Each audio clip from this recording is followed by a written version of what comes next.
ain't beat me. If they could beat me, they would have went to the polls. What do you do tonight if you don't get the Democratic Party's nomination? What do you mean? I will be victorious tonight. You will see. My people are here. They're not gonna go nowhere. The show will go on. And that's why when I sue everybody, because I'm coming. No, I'm coming. For defaming my name, defaming my character, and this conspiracy to try to destroy Tiffany Henyard. Guess what? I am the 21st century. Martin Luther King, Malcolm X, Harriet Tubman, Rosa Parks. I am. And as I always say, Martin Luther King had the dream, but guess what? I am the dream. And you can be too. Remember, I told you, they knew to this. I'm true to this. Yeah, keep it going. Because at the end of the day, y'all looking for me? Y'all looking for me. I told y'all I'm outside. Oh, I stay outside. Y'all talk. Why isn't Tiffany Henyard under indictment yet? That's the big question a lot of people, especially you, the soldiers of finance, have been asking for quite some time. And honestly, it's a great question, right? Well, I believe I have some answers for you. We're going to dive into exactly why she hasn't been charged yet, and what we find points to the fact that she will be charged very, very soon. Now here's the thing. There's only a narrow window left for her to escape prosecution. That's right. She could still get out of it if she wanted to. Maybe she already has. Maybe she's cut a deal. We're going to cover all of that. But first, let's take a quick break for a word from our sponsor, me. You can get $1 million in life insurance for less than the cost of a latte per day. We search through the highest quality carriers to find you the best deal. Contact us today. All right, now back to business. Let's hear from the United States Department of Justice about what's really going on in the Northern District of Illinois. That's the jurisdiction responsible for prosecuting Tiffany Henyard. It's also where the FBI investigation into her activities is being conducted. Remember, there's an ongoing criminal investigation happening right now about everything that's gone down in Dalton, all the accusations against her. So let's take a look at this and see what we can learn. Judy, the caseload is piling up, and a new administration in Washington means fresh demands for federal prosecutors here in Chicago who have not had a permanent boss in years. As immigration and deportation cases are likely to fill federal court dockets, the U.S. Attorney's Office for the Northern District of Illinois is at a critical juncture.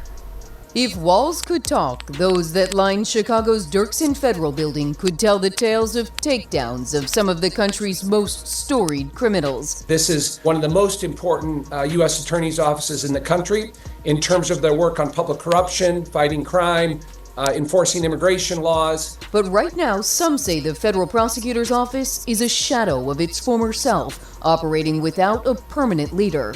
U.S. Representative Darren LaHood, Illinois' highest-ranking Republican in Washington, wants to make quick work of helping President Trump fill the role. There's a long list of people that will be qualified, that will want the job. Acting U.S. Attorney Morris Sonny Pasquale was put in the top spot on a temporary tenure nearly 2 years ago. Joliet native John Lausch, nominated by President Trump during his first term in 2017, was the last confirmed lead prosecutor in the office. President Biden's pick to fill the job, April Perry, was never confirmed. We were stopped by one senator, a senator from Ohio named J.D. Vance. Data from the U.S. government shows the number of criminal indictments filed by the Northern District of Illinois' office have dropped relatively steadily in the last 4 years, from 924 in 2019, bottoming out at 396 in 2024.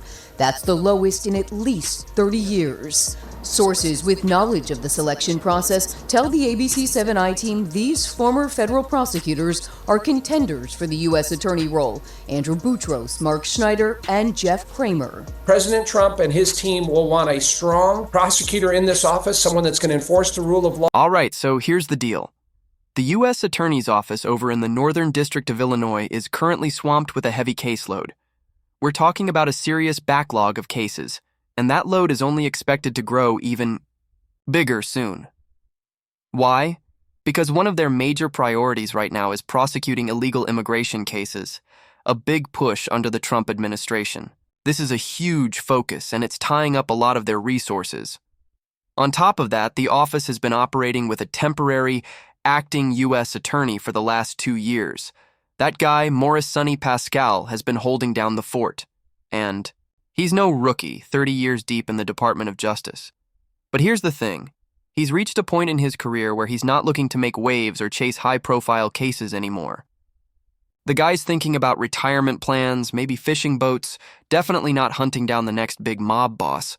Because of those factors, the overwhelming caseload, the immigration prosecutions sucking up resources, and the temporary leadership who's more laid back, the office has slowed down dramatically.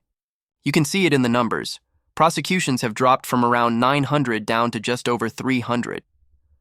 All of this has pushed Tiffany Henyard's case to the back burner. That delay? It actually worked in her favor, giving her more time while investigations and prosecutions moved slower. Now, here's where things might change. Once the Trump administration appoints a permanent U.S. attorney for the Northern District of Illinois, we could start seeing some real action on Tiffany Henyard's case. The new leadership might prioritize cleaning up cases that have been on hold, but, and this is a big but, there's also a parallel development happening right now. The Department of Justice has rolled out a new pilot program designed to encourage people who might have committed wrongdoing to come forward early and voluntarily. It's basically an amnesty program aimed at incentivizing cooperation by offering reduced penalties or immunity in some cases. Could Tiffany Henyard qualify for this? It's definitely possible. If the people around her know things that could get them in serious trouble, this program might be their best shot at reducing legal fallout. They'd be smart to take advantage of it. Just recently, on February 26th, or actually yesterday from my perspective, the U.S. Attorney's Office in Chicago officially announced this pilot program. The goal is to reward early cooperation and voluntary disclosures, helping speed up investigations and prosecutions. So, there you have it. That's why Tiffany Henyard hasn't been charged yet. But that window for her to escape prosecution isn't going to stay open forever. Alright, let me break this down for you in full detail because this pilot program could be a total game changer in the whole Tiffany Henyard situation. So what exactly is this program? It's called a self-disclosure initiative. Basically, it's a way for people who've been involved in certain kinds of crimes, mostly nonviolent ones, to come clean voluntarily and avoid getting slammed with criminal charges. Now, when I say nonviolent offenses, I mean stuff that doesn't involve guns, threats, or anything physical. This isn't for violent crimes, terrorism, or sexual offenses involving force or minors. Those are strictly off-limits for this program. But for everything else, especially if it's connected to someone's job or workplace, this program is designed to make it easier for those people to admit wrongdoing without fear of immediate prosecution. Here's where it gets tricky and why. Some folks might be nervous. Imagine you walk into the prosecutor's office ready to confess your part, thinking you're going to get a break. But then later, the authorities say, "Oh no, that specific thing you confessed doesn't actually qualify for this program," or "Thanks for volunteering all that info, but you didn't tell us the full story." Suddenly, you could be in a worse spot than before because you've effectively incriminated yourself without protection. The program's purpose is to encourage people with insider knowledge, those who might have seen or been part of wrongdoing, to come forward. This isn't just about punishment, it's about incentivizing cooperation. If you help the authorities by providing new information that they didn't already have, you can negotiate a deal. No charges or significantly reduced penalties in exchange for your help. That's huge because it helps prosecutors uncover bigger corruption or fraud that would otherwise be tough to prove.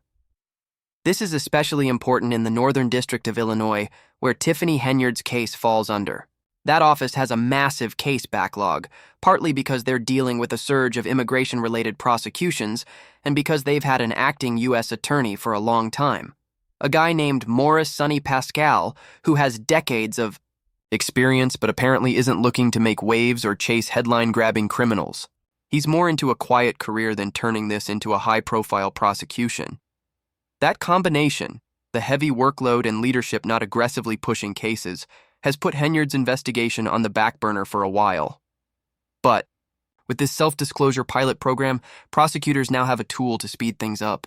They can encourage those lower-level people within the city government or township administration who might be involved or have dirt on Henyard to come forward. And here's the kicker. The program is a limited-time pilot running until March 15th, 2025. After that, they'll decide if it's worth making it permanent. People who want to participate have to submit an official intake form by email. The exact details are public, but honestly, most of us don't need to bother because we're law-abiding citizens. But if you're involved in any wrongdoing or know something, this is your chance to cut a deal before things get worse. Now, there are exceptions. This program doesn't cover anyone who's committed violent crimes, terrorism, or sex offenses involving coercion of minors.